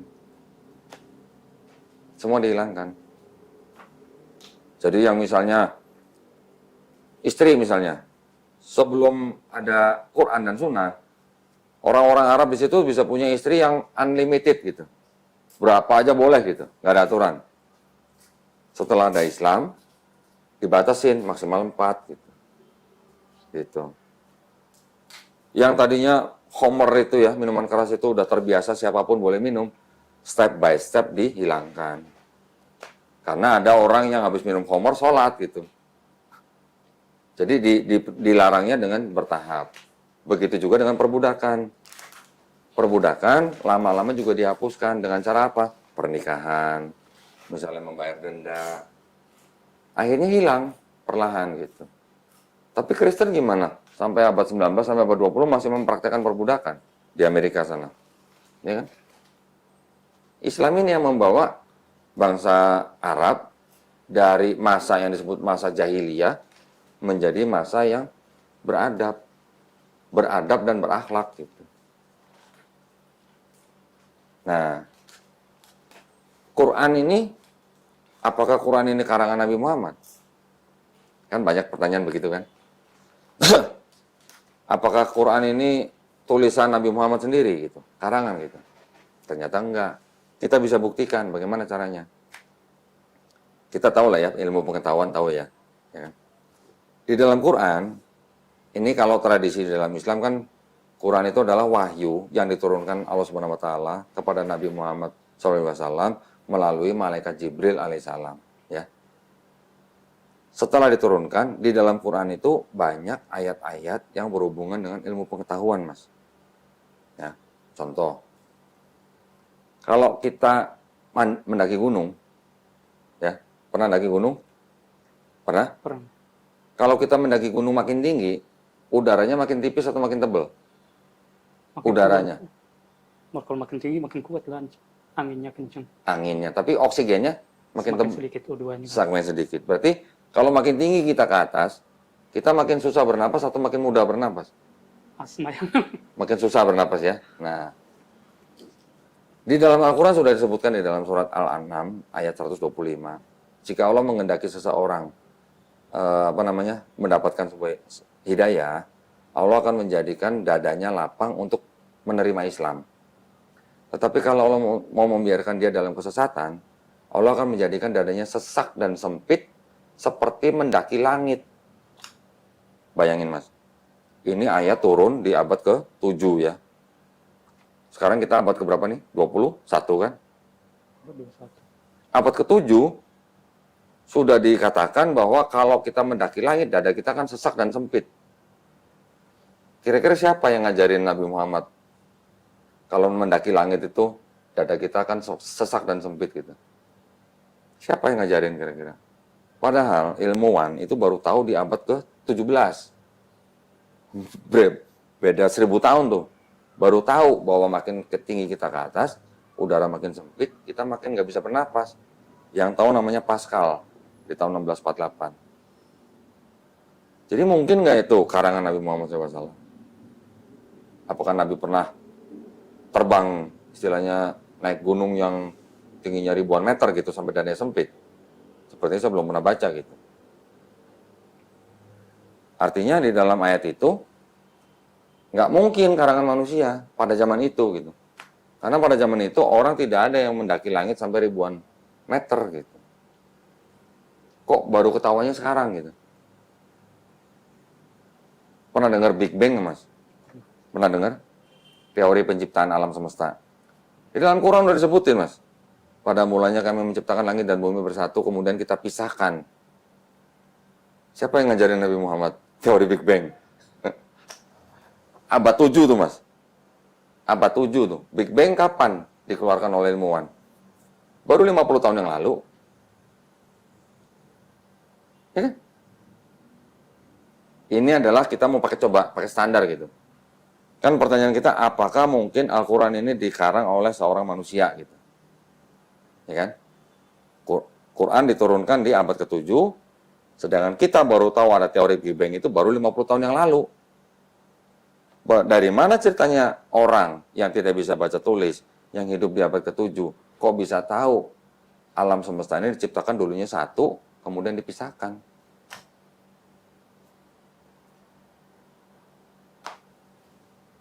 Nggak mungkin itu kan karangan manusia zaman itu. Sedangkan kita tahunya aja baru 50 tahun yang lalu gitu. Mas Apri tahu gunung kan? Gunung itu kan yang kita bisa ngeliat gunung kan ada yang naik begini kan. Ternyata gunung itu di Quran disebut apa? Pasak. Pernah dengar pasak? Tahu pasak kan? Kalau kita camping nih, kita kemah nih, kita bangun tenda, kan ada tali yang kita tancepin ke tanah pakai pasak kan, pakai paku besar gitu. Itu namanya pasak. Jadi kalau kita lihat pasak kan ada yang keluar dari tanah, tapi yang masuk ke dalam tanah kan jauh lebih panjang gitu kan. Gunung itu ternyata di dalamnya ada tubuhnya gitu Mas. Ada ya kayak pasak itu. Ada kepalanya, ada tubuhnya yang menancap ke tanah. Kapan kita tahu itu ada seperti itu? Ada seperti pasak. Baru kira-kira 50 tahun yang lalu juga. namanya geologis, namanya Frank Press. Dia mengatakan bahwa Gunung Everest itu ya, yang tingginya 8,8 kilo, pasaknya yang ke bawah ternyata 125 kilo. Bayangin, 125 kilo. Berarti kan benar seperti pasak kan yang kita tancap ke tanah. Nah itu Nabi Muhammad SAW tahu dari mana gitu loh, gunung itu seperti pasak gitu. Apa dulu sudah ada alat yang buat ngukur tanah ke dalam gitu? Nggak mungkin.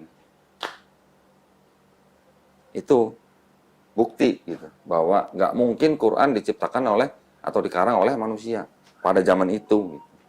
Apakah pada zaman sekarang mungkin? Ya kalau memang ada ilmu ayat-ayat ilmu pengetahuan yang mungkin nanti baru ketahuannya mungkin ribuan tahun setelah ini. Tapi pada saat itu, pada abad ke-7, tidak mungkin seorang manusia yang tidak bisa baca tulis bisa mengetahui teori Big Bang, bisa mengetahui gunung itu pasak, bisa mengetahui oksigen itu tipis kalau kita mendaki langit. Gitu. Ada lagi ayat, dikatakan apa mas? Di dalam laut, itu tidak ada cahaya. Ternyata, zaman sekarang, kita baru tahu memang, kedalaman laut, kedalaman tertentu, itu sama sekali nggak ada cahaya. Apakah Nabi Muhammad SAW pernah nyelam laut sekian ratus meter atau sekian ribu meter sampai tahu di dalam laut nggak ada cahaya gitu? Nggak mungkin. Di dalam Quran juga disebutkan, ada laut yang tidak bisa bersatu gini mas. Ada tuh, di apa namanya, selat apa namanya, Gibraltar apa? Ada laut yang tidak bisa bersatu, yang satu warna biru, satu warna agak coklat gitu. Ada di Quran, mas. Taunya baru sekarang. Ada gunung yang berwarna-warni. Ada tuh di Cina ternyata. Quran tuh. Apakah Nabi Muhammad SAW pernah ke Cina? Ngeliat gunung berwarna-warni? Nggak pernah lah saya. Nggak pernah baca saya. Jadi, kalau kita mengaku sebagai orang yang hidup di zaman modern, terus kita tahu ilmu pengetahuan, terus ternyata ada di dalam Quran, terus kalau kita tidak mengakui Quran itu sebagai firman yang dari pencipta, naif gitu loh kita. Ada seorang profesor, dia guru besar dalam hal embriologi. Namanya Profesor Keith Moore, anak pendeta dari gereja Presbyter. Dia menulis buku tentang embriologi. Dia bisa menulis buku itu karena dia pakai mikroskop, mas. Kalau nggak ada mikroskop, dia tidak mungkin bisa menulis buku itu. Nah, bukunya ini dipakai di seluruh perguruan tinggi bidang embriologi. Gitu. Dia menulis teori di bukunya bahwa embrio itu berumur sekian, prosesnya begini, gitu lah. Akhirnya pada suatu ketika dia diberitahu dan dia diundang oleh pemerintah Arab Saudi untuk menjelaskan bukunya dia. Ternyata di Arab Saudi dia baru mengetahui bahwa di dalam Quran sudah disebutkan. Kami ciptakan manusia dari tanah. Kemudian kami bentuk menjadi daging. Terus kemudian berubah menjadi tulang. Kami bungkus lagi dengan daging. Setelah begitu dia berbentuk seperti alaqah, bentuk yang seperti lintah gitu. Ternyata bentuk lintah yang dimaksud oleh Quran sama dengan bentuk embrio yang ada di dalam bukunya Profesor Keith Moore. Sampai akhirnya Profesor Keith Moore bikin konferensi pers di Arab Saudi, dia mengatakan bahwa tidak mungkin Al-Quran ini karangan Nabi Muhammad. Ini pasti berasal dari sang pencipta. Karena Nabi Muhammad belum punya mikroskop. Masuk ya? Bisa dipahamin ya? Coba. Nanti ayat-ayatnya kalau mau bisa saya kasih semua. Jadi tidak mungkin Nabi Muhammad yang mengarang gitu. Karena dia nggak pakai mikroskop, dia tidak bisa baca tulis, dia tidak pernah kemana-mana, nggak pernah mendaki langit, nggak pernah nyelam ke laut, nggak pernah ke seluruh dunia gitu. Kok bisa ditulis gitu dalam buku itu, dalam Quran gitu. Nah, dan Nabi Muhammad SAW itu juga mengajari pengikutnya untuk beribadah semuanya atas tuntunan dari Malaikat Jibril alaihissalam. Itu yang disebut dengan sunnahnya ya. Nah, kita yang mengikuti kalau kita tilik-tilik lagi ke belakang, mirip gitu dengan ibadah-ibadah nabi-nabi sebelumnya yang dari Bani Israel gitu. Jadi sebenarnya kan ini bukan agama baru gitu. Tapi ini agama penerus daripada nabi-nabi sebelumnya. Kalau sekarang sebutannya Islam, itu hanya sebagai istilahnya apa ya? Sebagai identitas gitulah, atau sebagai institusi gitulah. Identitas agama gitu. Tapi sebenarnya prakteknya, pesannya, itu semuanya sama dengan nabi-nabi sebelumnya. Gitu. Ada yang mau ditanya? Udah pas, Mas. Udah pas. Kayaknya tadi cuma dengerin doang tapi belum tanya. Kirain ada yang mau ditanya. Udah, Mas, udah. Udah pas. Cukup? Jadi untuk membuktikan apakah Nabi Muhammad itu nabi palsu atau bukan, ya kan sering nih polemikus bilang Nabi Muhammad SAW itu adalah nabi palsu gitu. Kita kasih argumen begini. Nabi Muhammad SAW dari mulai dia kecil sampai remaja, sampai dewasa, sampai menikah bahkan ya, sampai menikah, itu temen semua orang yang mengenal dia menyebut dia dengan julukan apa, Mas? Al-Amin. Artinya apa? Yang terpercaya gitu. Artinya orang ini nggak pernah bohong gitu. Ya. Orang ini nggak pernah bohong gitu. Jadi dia mendapat julukan Al-Amin. Terus pada saat dia menerima wahyu, dia mengatakan kepada warga di Mekah, orang kan bingung bagaimana ceritanya ini orang nggak pernah bohong, sekarang mengajarkan sesuatu yang mereka belum pernah dengar gitu. Ya, yang belum pernah dengar gitu.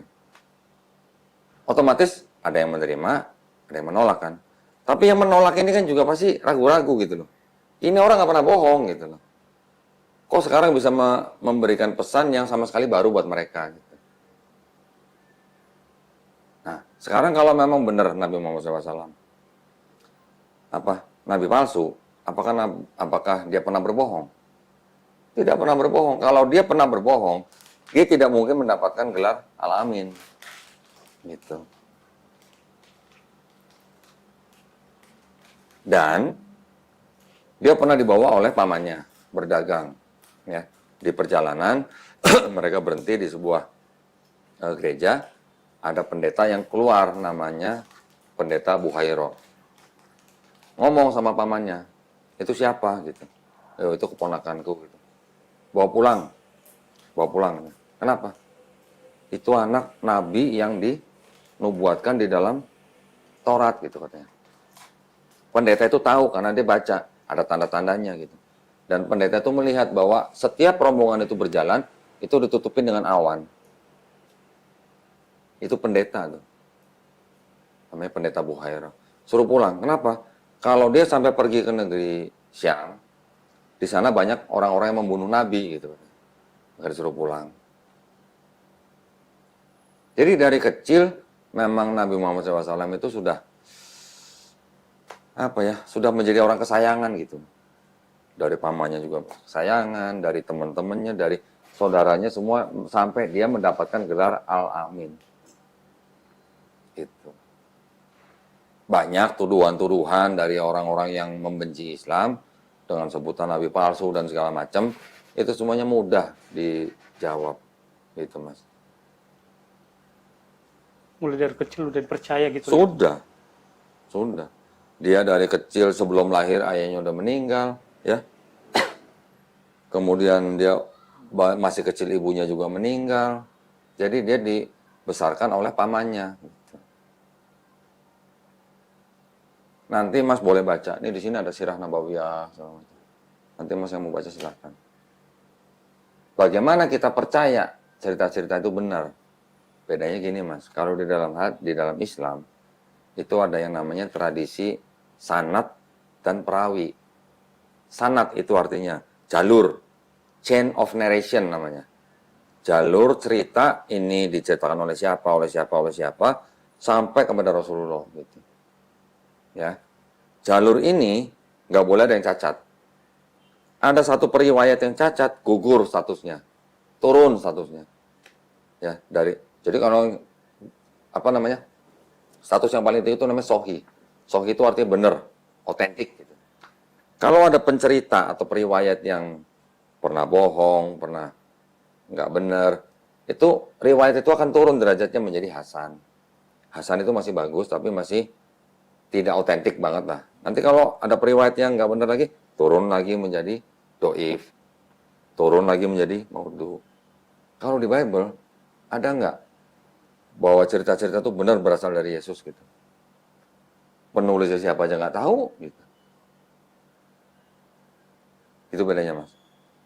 Jadi kalau di dalam Islam, orang membuatkan cerita atau hadis itu nggak sembarangan. Itu ada ilmunya, ada penelitinya gitu. Imam-imam yang menyusun hadis itu rela berjalan ratusan kilo, bahkan ribuan kilometer, hanya untuk menentukan hadis ini sesuai atau enggak gitu. Saking ketatnya gitu, sampai begitu. Nanti selanjutnya Mas Apri bisa belajar lebih banyak soal Islam. Gitu ya. Ada yang mau ditanyain? Kalau tanya nggak ada Mas. Udah nggak ada? Nggak ada ya? Oke, cukup. Ustaz Agus, ada yang mau tambahin? Ada yang mau tambahin keterangan soal Islam gitu? Cukup? Dari sisi Kristen atau Bible-nya sudah cukup ya? Dari sisi Islamnya juga sudah cukup? Kalau belum, kasih tahu. Nanti apa yang mau ditanyain, jangan sungkan-sungkan, Mas. Di lain hari aja. Lain hari ya, nanti belajar Karena kan pelan-pelan kalau ya. diserap satu hari nggak Iya, mungkin juga gitu loh. terlalu banyak. Iya, nanti bisa belajar step by step. Jadi, sekarang menurut Mas Apri, Tuhan itu Esa. Yesus bukan Tuhan, Yesus hanya seorang nabi. Muhammad adalah seorang nabi dan utusan Allah. Ini tiga-tiganya udah percaya. Sudah. Alhamdulillah. Jadi, siap bersahadat. Siap. Mas Apri kira-kira ada punya pemikiran apa nggak? Misalnya kalau nanti saya memeluk Islam, keluarga saya begini-begini gitu, ada? Nggak ada Mas. Orang tua, kira-kira gimana? Ya ini aku dulu yang belajar gitu loh, bukan pikiranku belum ada sampai ke sana gitu loh. Oh, Belum ada sampai ke orang tua atau apa enggak. oke. Yang penting saya belajar dulu gitu. Oke. Tapi kalau misalnya nanti orang tua tahu, kira-kira mereka marah atau nggak? Ya kalau marah jelas marah dong. Marah jelas. Kalau itu nggak bisa dipungkiri marah Nggak pasti. bisa dipungkiri. Kira-kira diusir nggak? Ya kalau diusir. Kalau diusir kasih tahu saya tampung. Udah gitu aja. Oke? Tetapi yang jelas, nanti Mas Apri kalau sudah menjadi seorang Muslim, kalau sebelum hari ini Mas Apri sayang sama orang tua, setelah menjadi Muslim harus lebih sayang. Nah, itu syaratnya. Kalau tadi ya hormat sama orang tua, setelah jadi Muslim harus lebih hormat. Siap? Siap, Mas. Alhamdulillah. Oke, kalau gitu kita bisa segera melakukan prosesi syahadat. Ya, tolong dibantu ya, Tat ya. Sudah dengan relasi Ya, pada hari ini sudah. Ada yang mengiming-imingi atau memaksa? Enggak, kalau ini sukarela nih, enggak ada. Sukarela. Kemauan sendiri ya? Mohon sendiri. Alhamdulillah. Ya sudah, sebentar. Enaknya di mana, Tat? Mau di sini, mau di meja? Di sini aja. Saya ambilin ini dulu ya, sebentar ya.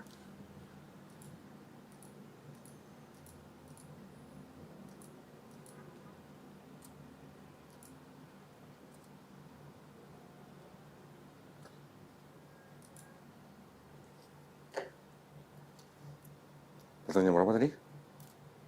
Macet nggak tadi itu? masih seperti biasa di KM juga. Oh, ini ya.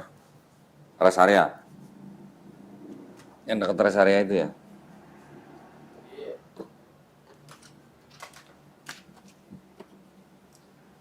Kalau gitu nih saya pindahin aja ini ya, kameranya.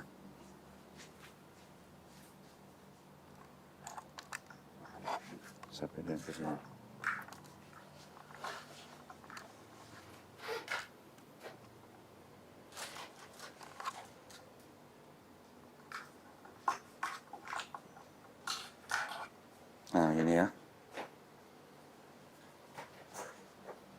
Kursi tadi. Oh itu. Kursi yang kuning.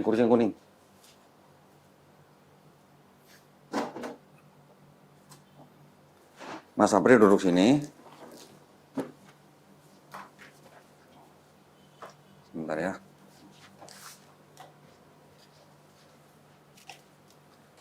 Tataku susu sana. Ya. Sini.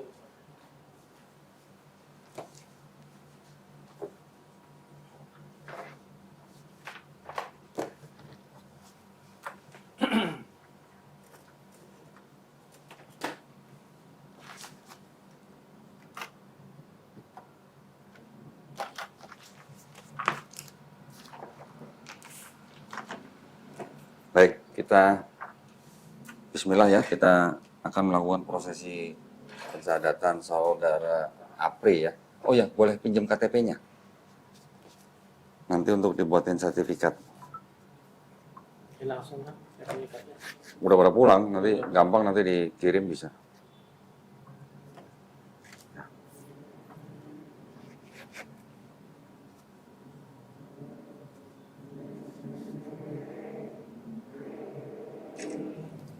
Nyebutnya kok susah ya, Kabupaten Humbang Hasundutan. Baru denger sih. Humbang Hasundutan. Ini Tapanuli Utara ya? Pemekaran. Oh, Pemekaran. Oh.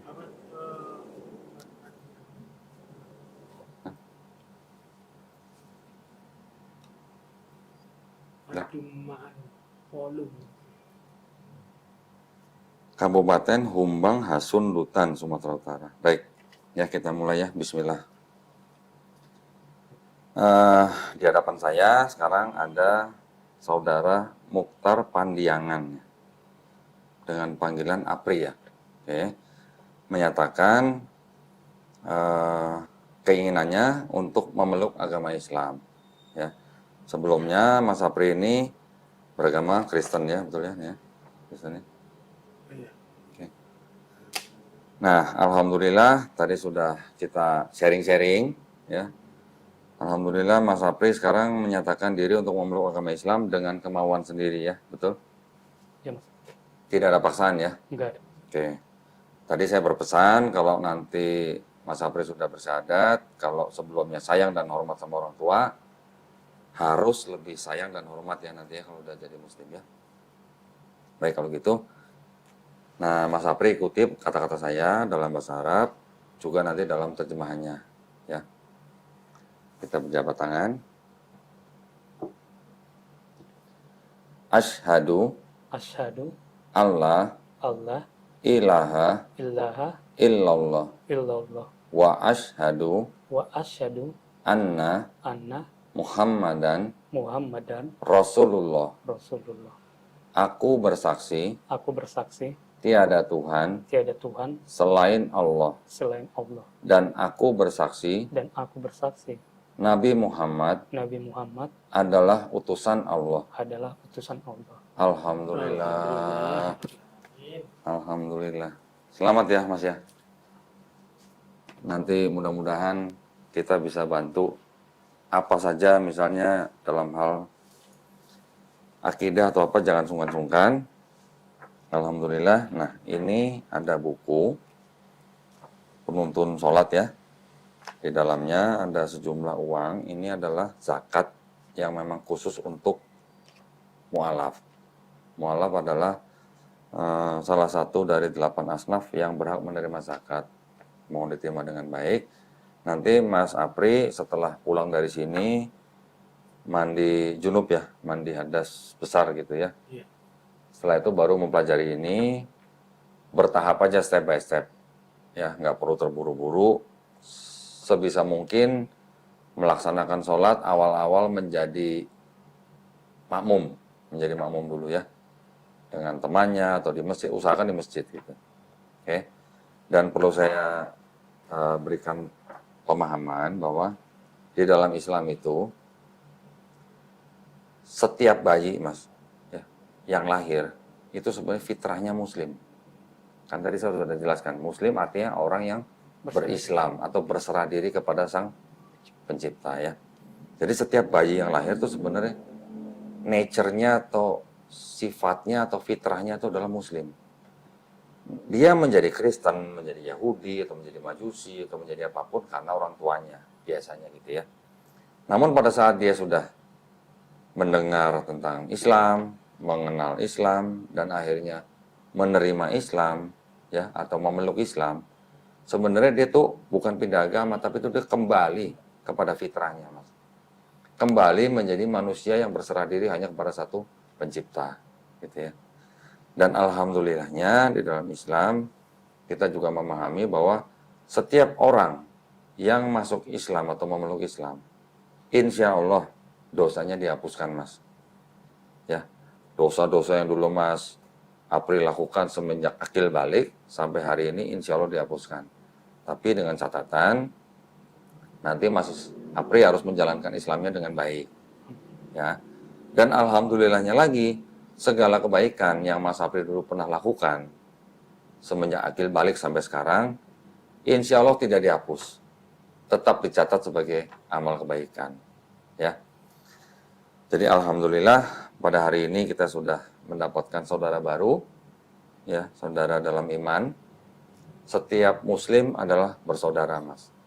Jadi Mas Apri nanti mau di Jakarta, mau di Sumatera Utara, misalnya punya kesulitan apapun, jangan sungkan-sungkan hubungin kami, ya. Kita juga ada teman di Sumatera Utara, ya. Alhamdulillah, kalau begitu, ini KTP-nya saya kembalikan. Nanti kita buatkan sertifikat, mau dikirim lewat kurir boleh, mau diambil ke sini juga boleh, ya, gitu ya. Alhamdulillah, kalau gitu sekarang kita tutup dengan doa. Mohon bantuannya, Ustaz Agus tutup dalam doa ya. Baik, kita berdoa. Kali ini kita mendoakan saudara baru kita, saudara Mukhtar aja dulu. Mukhtar aja. Apri, ya, Apri aja. atau Apri yang telah kembali kepada Islam. Marilah kita tundukkan hati kita dan memohon kepada Allah Subhanahu wa taala dengan beristighfar bersama-sama. Astaghfirullahaladzim, astaghfirullahaladzim, astaghfirullahaladzim. Alhamdulillahirabbil alamin. Wassalatu wassalamu ala asyrofil anbiya'i wal mursalin wa ala alihi wa sahbihi wat tabi'in.